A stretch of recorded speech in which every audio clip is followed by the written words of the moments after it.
मुसलमान नाम है या जो दलित नाम है या जो माइनॉरिटी के नाम हैं और उनके ऊपर अगर जुल्म हो तो मुझे जो चीज़ जो मेरी रक्षा कर रही है, मेरी जिम्मेदारी है कि मैं उस प्रिविलेज के दम पर अपनी आवाज़ उनके लिए उठाऊं। अपने इग्नोरेंस का मैं फ़ायदा उठा के आज ये सवाल पूछना चाहती हूँ अपने न्याय व्यवस्था से कि क्या डर है आपको किस चीज़ का डर है? आम नागरिक को तो जेल का डर होता है, पिटाई का डर होता है, मुसलमान तो कहीं पे भी पिट जाते हैं बेचारे इस देश में, दलित कहीं पे भी पिट जाते हैं इस देश में।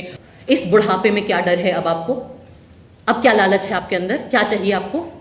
हाँ, क्या ज़रूरत है? गवर्नर पोस्ट चाहिए, राज्यसभा जाना है, इतनी आपके अंदर लालच है कि आप महज आपका काम आपसे करने को हम मांग रहे हैं, वो आपसे नहीं हो रहा है। इस देश का हर नागरिक कुछ चंद माननीय न्यायाधीशों के ईमान पर हमारी जिंदगियां टिकी हुई हैं आज के वक्त में, क्योंकि हर दूसरा इंस्टीट्यूशन अपना काम नहीं कर रहा है। मुसलमानों के साथ तो सबसे आसान बात है, उन्हें आतंकवादी घोषित कर दीजिए या गद्दार घोषित कर दीजिए। 400 पार करने गए थे वो 240 में निपट गए। 56 इंच के कपड़े फिट आते थे, उनके कपड़े नॉर्मल साइज के हो गए हैं।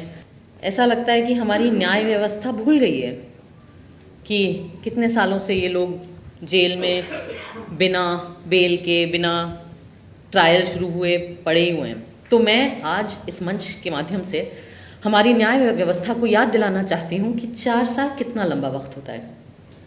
सितंबर 2020 में उमर गिरफ्तार हुए थे। 4 साल में मैं अपने फहाद, जो मेरे अब पति हैं, उनसे मिली। दोस्त थी पहले। जब उमर गिरफ्तार हुए हम दोस्त थे, जब अतहर गिरफ्तार हुए हम दोस्त थे, महज दोस्त थे। उन 4 साल में हमारी दोस्ती पक्की हुई। ये लोग तभी भी जेल में थे। हमारी दोस्ती और पक्की हुई, ये तभी भी जेल में पड़े रहे। फिर हमें मोहब्बत हो गई, ये तभी भी जेल में थे, इनको बेल की सुनवाई भी नहीं हुई थी। फिर हम एक दूसरे के परिवार से मिल लिए, तभी भी जेल में थे। परिवार मान भी गए, हिंदू मुसलमान शादी है, परिवार मान भी गए, न्याय व्यवस्था अभी तक नहीं मानी हमारी। हमने शादी कर ली, हमारी बच्ची हो गई, हमारी बच्ची अब 1 साल की हो गई। 4 साल बहुत लंबा वक्त होता है। गोदी मीडिया, इंडिपेंडेंट ऑल्टरनेटिव मीडिया की बात नहीं कर रही, आप लोग सच्चे दिल से अपना काम करते हैं, हम उसके आभारी हैं। 4 साल में जिस गोदी मीडिया ने उमर के खिलाफ, इन सब लोगों के खिलाफ इतना विट्रियोलिक, इतना जहरीला कैंपेन चलाया था, वो गोदी मीडिया नंगी हो गई इन 4 साल में। उन्होंने उन 4 साल में और भी अलग अलग तरह के विक्टिम ढूंढे जिनके ऊपर मीडिया ट्रायल चलाया जा सकता हो। कई सारे मुसलमान थे, मुसलमानों के साथ तो सबसे आसान बात है, उन्हें आतंकवादी घोषित कर दीजिए या गद्दार घोषित कर दीजिए, पर उनके अंदर ये जहर इतना भर गया और ये ब्लड लस्ट, मैं कहूँगी एक्चुअली वही शब्द होना चाहिए कि ये जो भूख है एक तरीके से खून की, एक्चुअली वो इतनी आउट ऑफ कंट्रोल हो गई कि वो मुसलमानों को छोड़ के और लोगों पर भी आ गए, बॉलीवुड पर भी आ गए। रिया चक्रवर्ती भी मिल गई उन्हें, शाहरुख खान के बेटे को भी न बख्शा उन्होंने, और तमाम ऐसे लोग। लेकिन इस पूरी प्रक्रिया में हुआ ये कि इन 4 साल में वो भी नंगे हो गए।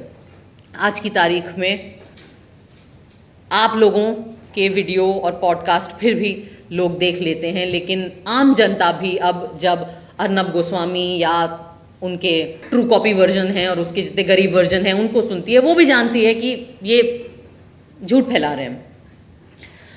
4 साल में और भी चीज़ें हुई।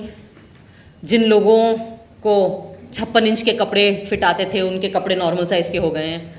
जो लोग 400 पार करने गए थे वो 240 में निपट गए।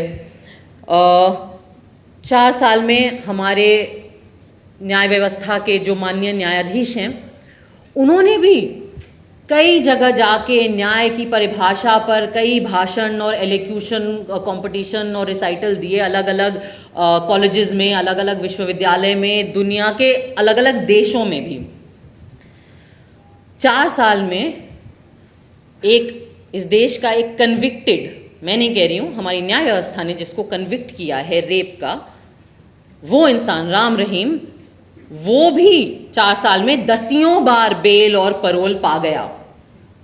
4 साल में गुजरात सरकार ने नई किस्म की बेशर्मी की हदें पार करी और बिल्किस बानो के कन्विक्टेड रेपिस्ट को अच्छे व्यवहार के तहत रिहा भी कर दिया। उस पे ज्यादा चू भी ना हुई पहले तो, फिर जब आउटरीच बना सोशल मीडिया पे, इंडिपेंडेंट मीडिया में जो एक्टिविस्ट लोग हैं उनके तहत 4 साल में चलो गिर के सुप्रीम कोर्ट ने उस कन्विक्शन को, उस रिहाई को भी ओवरटर्न करने का टाइम आ गया।